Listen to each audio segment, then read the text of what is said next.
The family that slays together, stays together. Hey guys, it's Noah from WatchMojo, and today we're counting down our picks for the top 10 horror film families.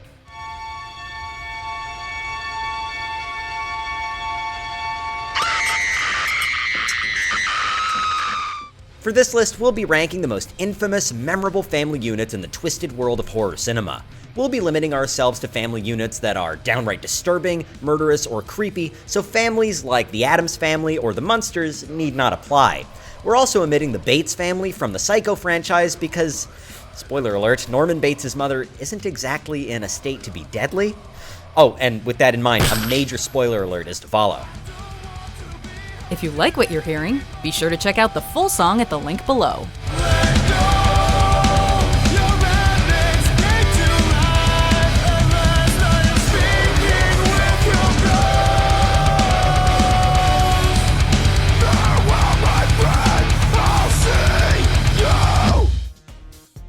Number 10, the Cooper family, Red State. There's something extra disturbing about a villain who behaves in a repugnant manner, yet truly believes they're doing the right thing.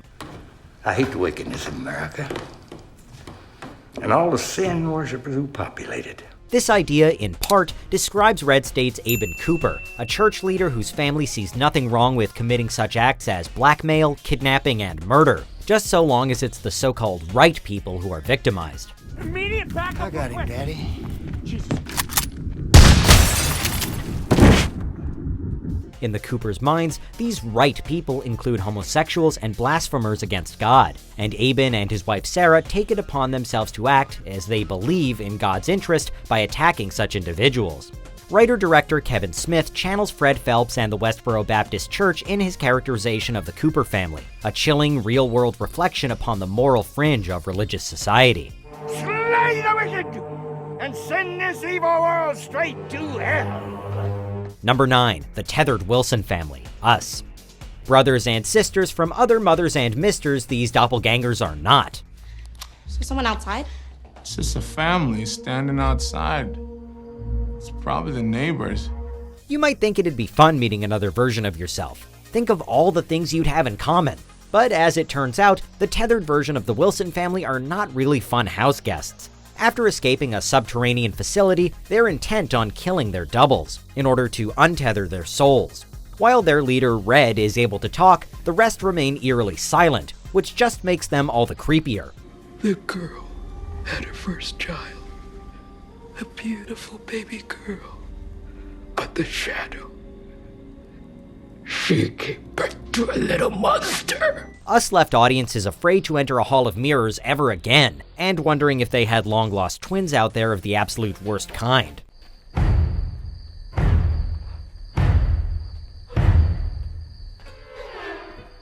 Number 8, Felix and Crispian Davison, You're Next. The bond between brothers can be a truly beautiful thing, but not when it results in the murder of the rest of the family. In this 2011 black comedy horror thriller, a reunion is cut short when members of the Davison family start getting picked off by animal mask-wearing killers.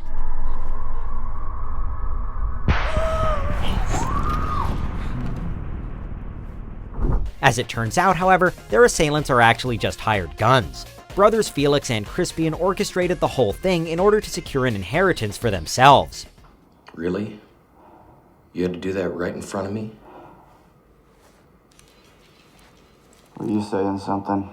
Their motivations might not be the most original, but director Adam Wingard directs the film with style, getting the most out of the material, while the electronic score seriously ups the tension. And you thought your family get-togethers were messy. Here I am.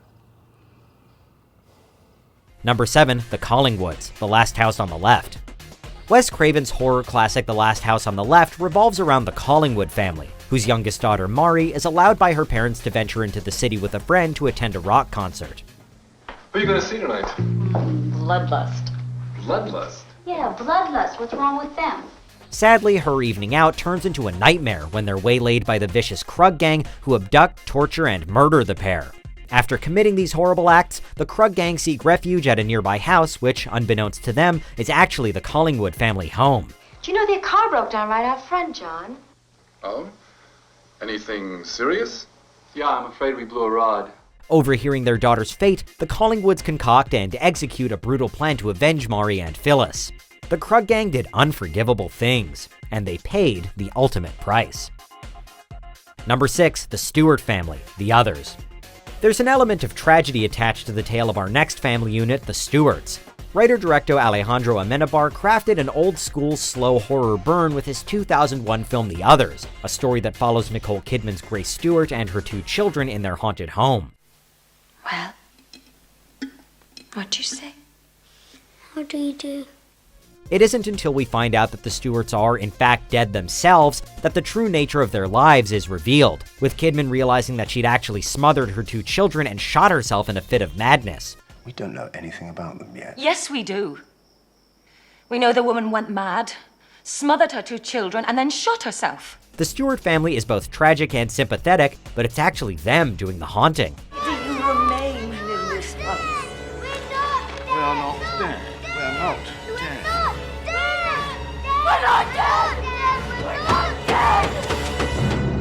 We're not dead! We're not dead! Number 5, the Jupiter Clan, The Hills Have Eyes. Wes Craven strikes twice on today's list. His 1977 terror classic The Hills Have Eyes centers on 2 families, the Vacationing Carter family and the Jupiter Clan, who terrorize the Carters when their Winnebago crashes in the middle of the desert.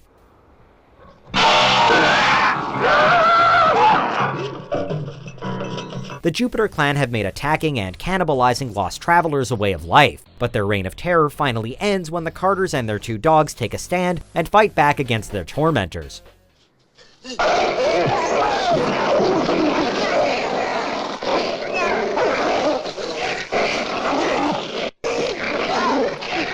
The Hills Have Eyes went on to become a cult classic, even receiving a gory remake from director Alexandre Aja in 2006.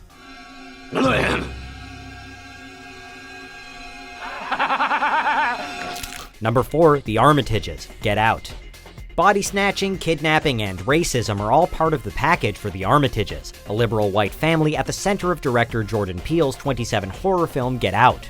The Armitages appear, on the surface at least, to be a well-adjusted and well-to-do family, all set to meet their daughter's boyfriend Chris for the first time. It's a nasty habit, though. You should have Missy take care of that for you. How? Hypnosis. In reality, however, the family habitually kidnaps and hypnotizes young black men to transfer the consciousness of aging and wealthy white people into their bodies.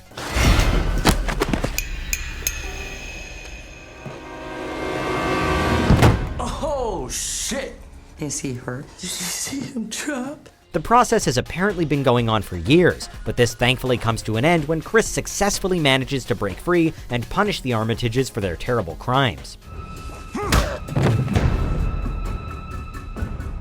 Number 3, the Firefly Clan, House of a Thousand Corpses, The Devil's Rejects, and 3 from Hell.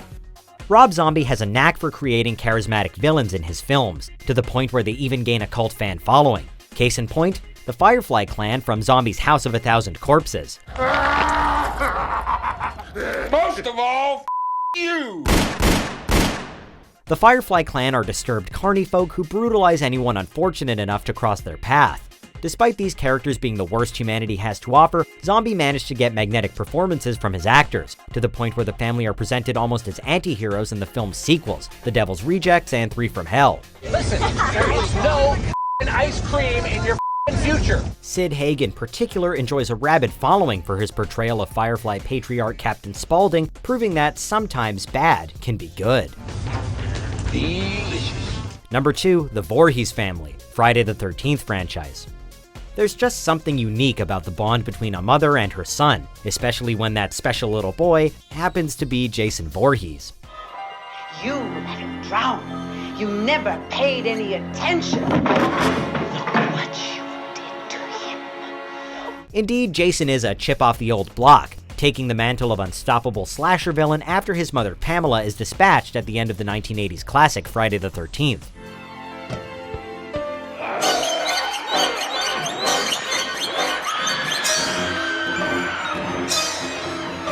Although the Voorhees family is small, their mark upon horror history is massive.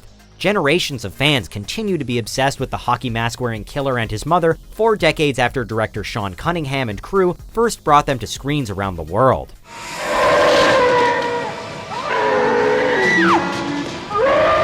Before we name our #1 horror film family, here are a few frightening honorable mentions. We have a winner! It's the Buckners, ladies and gentlemen! The Buckners pull the W!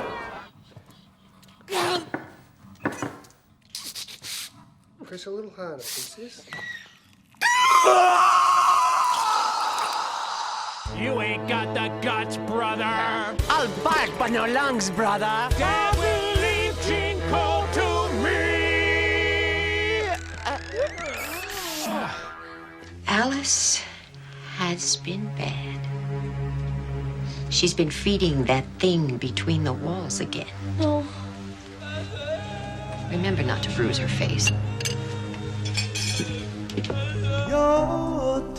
I honestly can't wait to be a part of your family.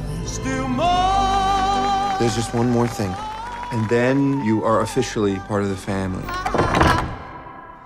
Before we continue, be sure to subscribe to our channel and ring the bell to get notified about our latest videos. You have the option to be notified for occasional videos or all of them.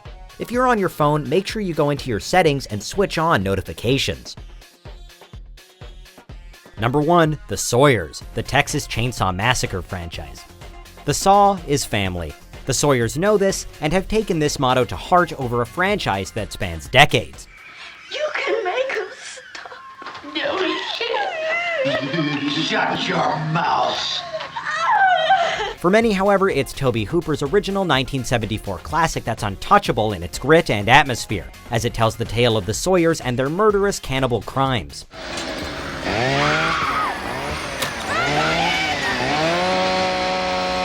Although it's Leatherface who's haunted the dreams of most fans, the rest of the clan have also made their mark in the franchise, including Chili Cook champion Drayton, the deranged Chop Top, and of course good old Grandpa. In a genre full of memorable characters, the Sawyers stand tall as horror family royalty.